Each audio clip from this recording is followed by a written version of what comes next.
C'est l'heure du journal sur RTC. Mesdames et messieurs, merci de nous accueillir chez vous à Kanzoul Mourtadine, dont les habitants subissent encore les inondations, maisons détruites, eaux stagnantes, moustiques volent.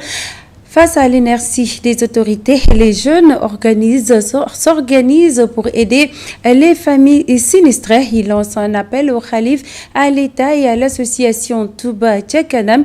Ils se sont confiés à Falundong dans ce micro-trottoir.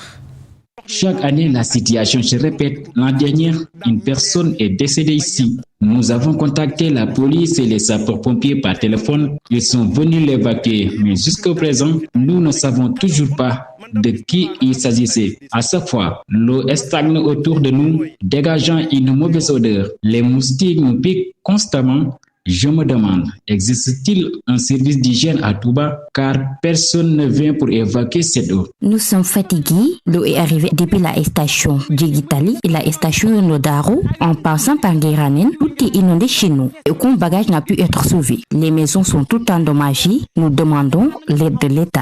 Nous les jeunes d'ici, nous levons à 2h du matin pour faire du porte-à-porte afin d'aider les personnes en difficulté. Si une chambre est inondée, nous aidons les habitants à récupérer leurs affaires. Certains n'ont pas pu tout emporter car ils sont nombreux. Et beaucoup de leurs bagages ont été perdus ou endommagés. Pourtant, nous ne voyons aucun député sur place. Le riz et l'huile que nous donnons, il n'y a pas de chance. Il n'y a aucune chance. Nous voulons que vous veniez nous aider chez nous et avec nos familles. Ce serait plus de chance pour nous. Ici, il n'y a pas de sécurité. Parfois, la nuit, il y a des vols de téléphone. Le marché est abandonné. Les autorités restent muettes face à cette situation. Et nous, les femmes, nous voulons travailler. Nous implorons le Khalif de venir en aide à ces talibés et à leurs familles ici à Kanzoul Mourtadine, car ils sont épuisés et ne reçoivent aucune assistance. Nous lançons également un appel à l'association Touba Tchakanam pour qu'elle vienne en soutien à la population de ce quartier. À Vélingara, les populations demandent une opération de saupoudrage pour lutter contre les moustiques et les mouches qui envahissent la ville en cette période hivernale. Une mesure qui, selon elle, permettrait de réduire le fort taux de paludisme et les maladies hydriques. Suivons ce micro-trottoir réalisé par Mariam Abba. Les moustiques sont nombreuses en fait, et aussi les mouches aussi, la même chose. Donc c'est le constat qui est fait partout avec les canaux, tout ça, on voit les mouches et les moustiques là, qui sont très en tout cas nombreux au niveau de Vélingara. Les moustiques là, ce sont les moustiques qui transmettent en tout cas le paludisme avec un effet formel. Donc si ces moustiques là sont dans les canaux, dans les endroits un peu sales, alors donc ils vont reproduire en tout cas les œufs. Ces œufs vont exploser. Il y aura une explosion de ces œufs là.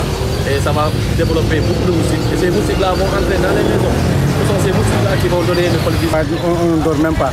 On ne parvient pas à dormir. Ça fait des années que la mairie n'a pas fait ça. On faisait ça à main. Mais en ce moment, lorsqu'on faisait ça, on a constaté que le paludisme avait diminué.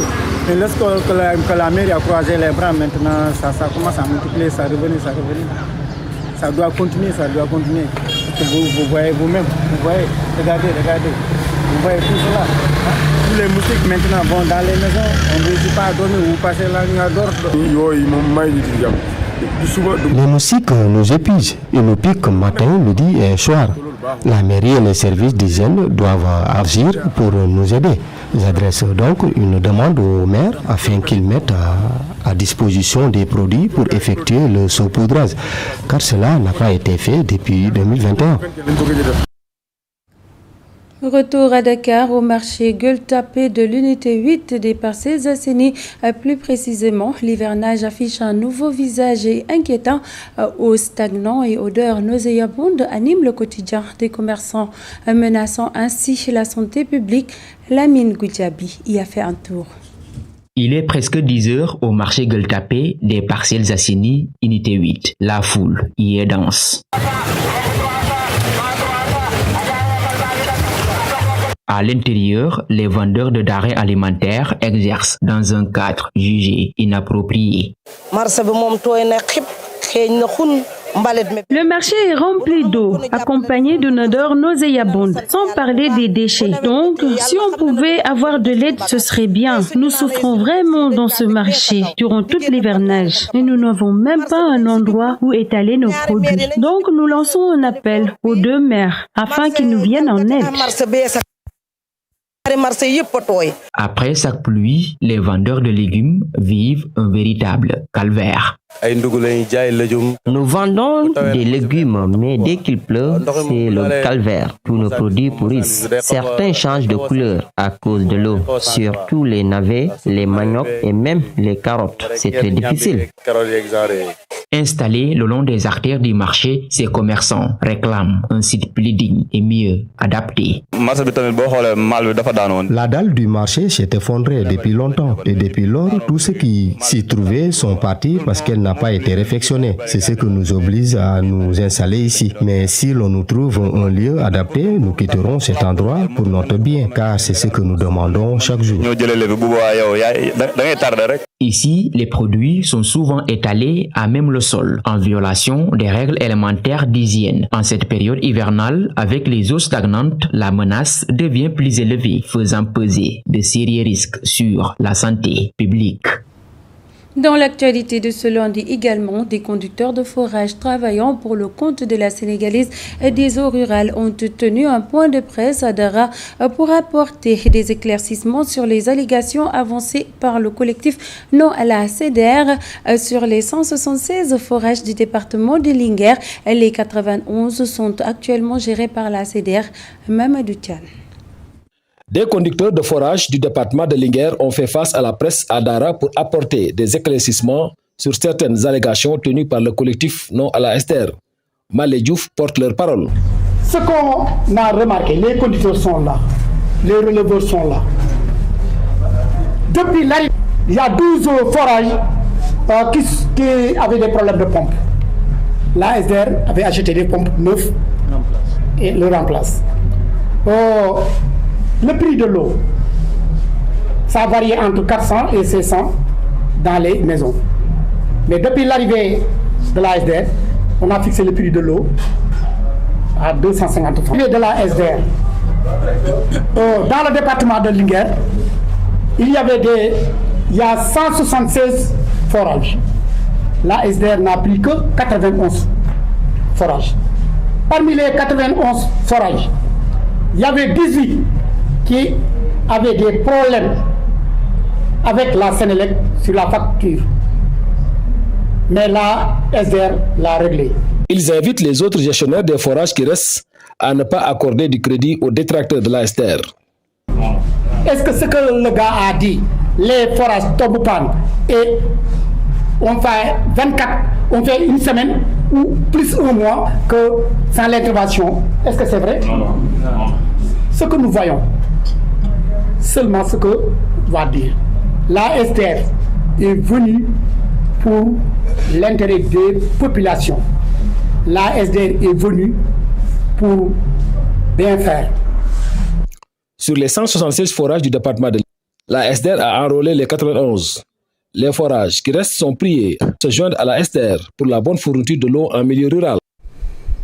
Kédougou pour boucler la boucle de cette édition en cette période où beaucoup de jeunes de la région se tournent vers leur paysage traditionnel ou l'immigration clandestine.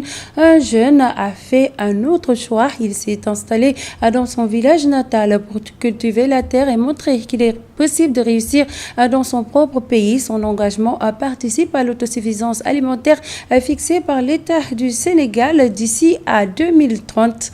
Les détails avec Mamadou Sissé. À Santanko, petit village niché dans la région de Kédougou, le jour se lève sur des champs verdoyants. Ici, un jeune agriculteur a choisi de tracer son destin dans la terre. Il est le président de la coopérative agricole régionale. Cette année, nous avons exploité 10 hectares de maïs et 2 hectares d'arachide. Et un demi-hectare de niébé fourragère et 2 cordes de manioc. Donc c'est ce qu'on a eu à faire dans le champ du président. Nous, cette année, les semences ont tardé parce que dès le mois de mai, nous avons enregistré les premières pluies et nous avons attendu les intrants. Finalement, nous avons utilisé nos stocks de semences que nous avons. Le maïs local, c'est ce qu'on a eu à utiliser. Mais quand même, nous avons eu aussi les intrants à temps, l'engrais qui est arrivé à temps. Sur 10 km de maïs, 2 en arachide, une parcelle de niébé fourragère, Ablaye Keita cultive avec passion et détermination. Pour lui, l'agriculture n'est pas seulement un travail, c'est aussi une mission, d'où l'appel à l'endroit de ses autorités. Ce qu'on demande aux autorités, c'est de nous accompagner.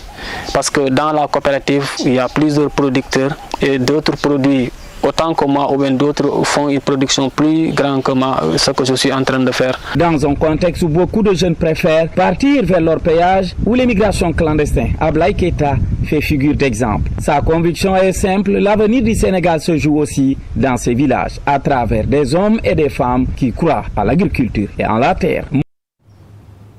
Justement, nous en arrivons à la fin de cette édition. Mesdames et messieurs, merci de l'avoir suivi. Juste après moi, la version poulard de toutes ces actualités avec Amina Tawat. D'ici là, portez-vous bien. Au revoir.